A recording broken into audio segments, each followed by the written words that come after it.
Hello guys, అందరు ఎలా ఉన్నారు? Hope you're doing fine.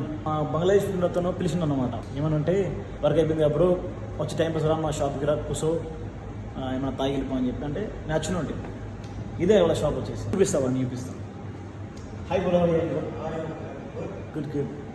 So 5 బైతో నచ్చినాం మేము ఇక మా కోసం ఇవి మంచిగా రెడీ చేసుకొని తీసుకొచ్చిండు. చూసారా ఎంత స్టైల్, ఎంత మంచిగా చేసిండు చూస్తారా. ఇక్కడ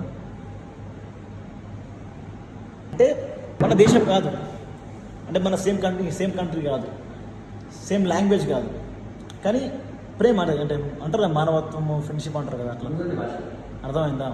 మనకి సొంతలు దొరకాలంటే లైఫ్లో మన జాతి, కులం, మతం, లాంగ్వేజ్ సంబంధం లేకుండా మనం అర్థం చేసుకొని మనకు మంచి ఫ్రెండ్ దొరుకుతారు. చూసినావా? ఏ కంట్రీ అయినా సరే, ఎక్కడైనా సరే మన ఫ్రెండ్స్ చేసుకోవాలా. ఆయనకి సంబంధం లేదు. మామూలుగా చెప్పాలంటే నేను ఎక్కడో ఇక్కడ తెలంగాణ నుంచి, మనడు ఎక్కడి నుంచి బంగ్లాదేశ్ నుంచి ఇక్కడికి వచ్చిన తర్వాత అందరం ఒకటైపోతాం అన్నట్టు గల్ఫ్లో. అందుకోసమే ఇంత మంచి ప్రేమ చూపిస్తారు అన్నట్టు. చూసిరా అంతా ఫ్రీగా, మన పైసలు కూడా కాదు.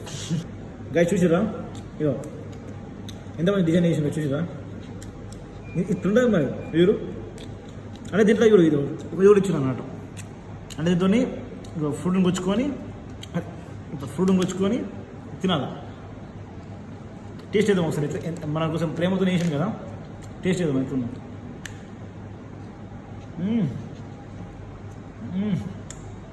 టేస్ట్ మాత్రం మస్తు తెలుసా. బాబా మామూలుగా అన్ని ఫుడ్స్ మిక్స్ చేసేసి మంచి పాలు పోసి మంచిగా ఖతర్నాక్ చేసాడు. వేరే లెవెల్. Worth Varma worth.